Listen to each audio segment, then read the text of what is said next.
2006. The Story of the Treasure Seekers by Edith Nesbit. Chapter 4. Good Hunting.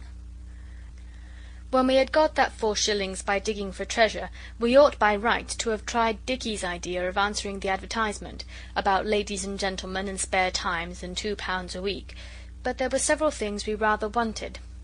Dora wanted a new pair of scissors, and she said she was going to get them with her 8 pence, but Alice said, "You ought to get her those, Oswald, because you broke the points off hers getting the marble out of the brass thimble."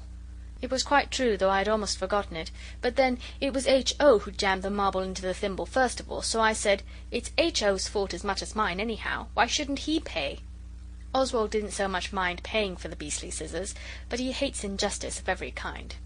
"He's such a little kid," said Dicky, and of course H.O. said he wasn't a little kid, and it very nearly came to being a row between them. But Oswald knows when to be generous, so he said, "Look here, I'll pay 6 pence of the scissors, and H.O. shall pay the rest, to teach him to be careful." H.O. agreed. He is not at all a mean kid, but I found out afterwards that Alice paid his share out of her own money.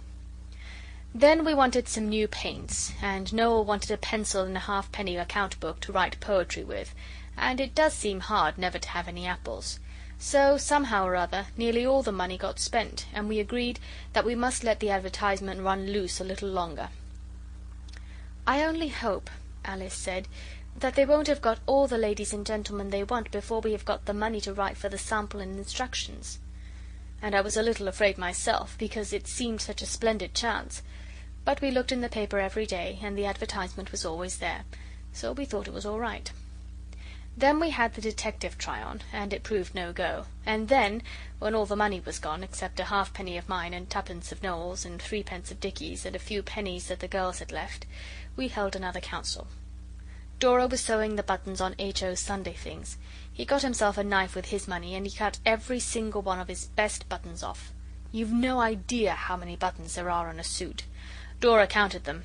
There are 24, counting the little ones on the sleeves that don't undo. Alice was trying to teach Pincher to beg, but he has too much sense when he knows you've got nothing in your hands, and the rest of us were roasting potatoes under the fire. We had made a fire on purpose, though it was rather warm. They're very good if you cut away the burnt parts, but you ought to wash them first, or you're a dirty boy. "Well, what can we do?" said Dicky. "You're so fond of saying 'let's do something', and never saying what." "We can't try the advertisement yet. Shall we try rescuing someone?" said Oswald. It was his own idea, but he didn't insist on doing it, though he is next to the eldest, for he knows it is bad manners to make people do what you want, when they would rather not. "What was Noel's plan?" Alice asked. "A princess or a poetry book," said Noel sleepily. He was lying on his back on the sofa, kicking his legs. "Only I shall look for the princess all by myself. But I'll let you see her when we're married." "Have you got enough poetry to make a book?" Dicky asked that, and it was rather sensible of him, because when Noel came to look there were only 7 of his poems that any of us could understand. There was The Wreck of the Malabar, and the poem he wrote when Eliza took us to hear the reviving preacher, and everybody cried, and Father said it must have been the preacher's eloquence. So Noel wrote, "O eloquence, and what art thou? Aye, what art thou? Because we cried, and everybody cried inside. When they came out their eyes were red, and it was your doing, Father said." But Noel told Alice he got the first line and a half from a book a boy at school was going to write when he had time. Besides this, there were the lines on a dead black beetle that was poisoned. "O beetle, how I weep to see thee lying on thy poor back. It is so very sad indeed. You were so shiny and black. I wish you were alive again, but Eliza says wishing it is nonsense and a shame." It was very good beetle poison, and there were hundreds of them lying dead, but Noel only wrote a piece of poetry for one of them.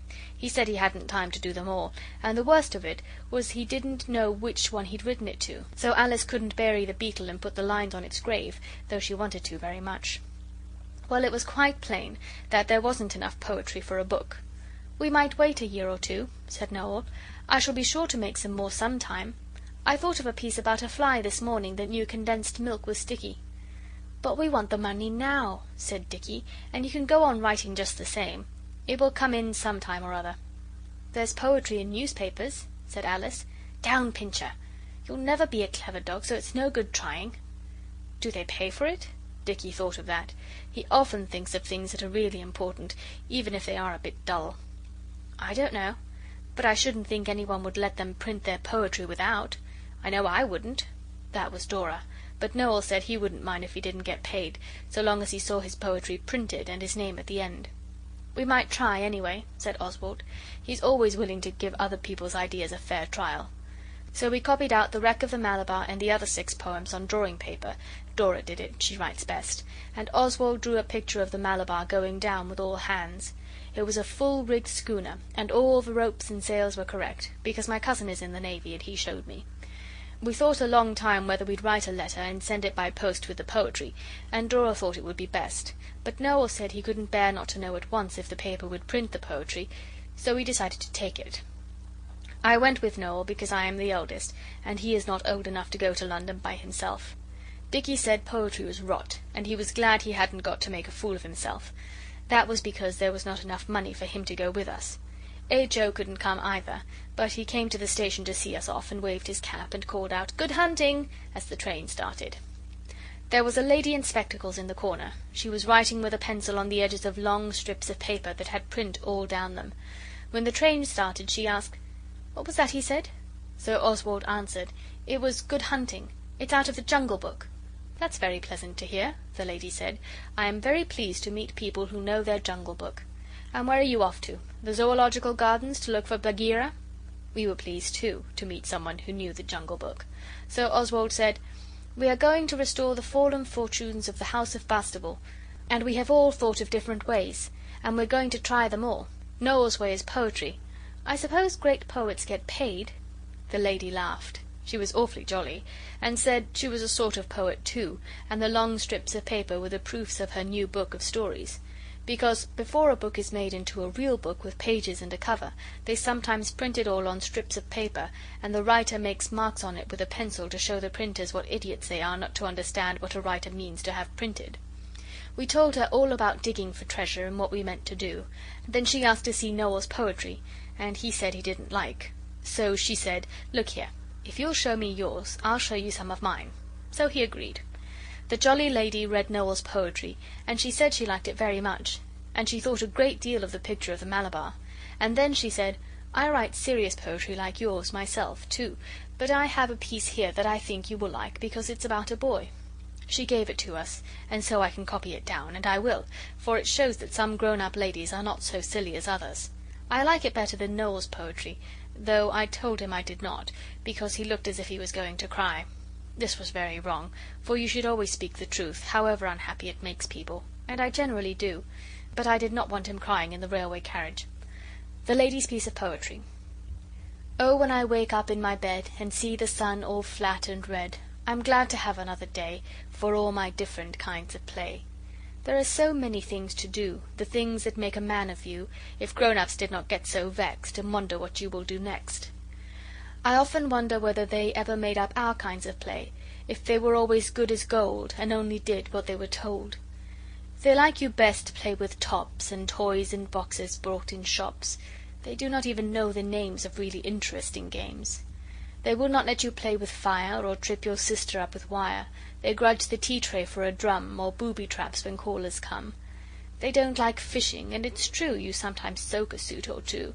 They look on fireworks, though they're dry, with quite a disapproving eye. They do not understand the way to get the most out of your day. They do not know how hunger feels, nor what you need between your meals. And when you're sent to bed at night, they're happy, but they're not polite, for through the door you hear them say, 'He's done his mischief for the day.'" She told us a lot of other pieces, but I cannot remember them, and she talked to us all the way up, and when we got nearly to Cannon Street she said, "I've got 2 new shillings here. Do you think they would help to smooth the path to fame?" Noel said, "Thank you," and was going to take the shilling, but Oswald, who always remembers what he is told, said, "Thank you very much, but Father told us we ought never to take anything from strangers." "That's a nasty one," said the lady. She didn't talk a bit like a real lady, but more like a jolly sort of grown-up boy in a dress and hat. A very nasty one. But don't you think, as Noel and I are both poets, I might be considered a sort of relation? You've heard of brother poets, haven't you? Don't you think Noel and I are aunt and nephew poets, or some relationship of that kind?" I didn't know what to say, and she went on. "It's awfully straight of you to stick to what your father tells you, but look here, You take the shillings, and here's my card. When you get home, tell your father all about it, and if he says no, you can just bring the shillings back to me.' So we took the shillings, and she shook hands with us and said, 'Good bye, and good hunting.' We did tell Father about it, and he said it was all right, and when he looked at the card he told us we were highly honoured, for the lady wrote better poetry than any other lady alive now.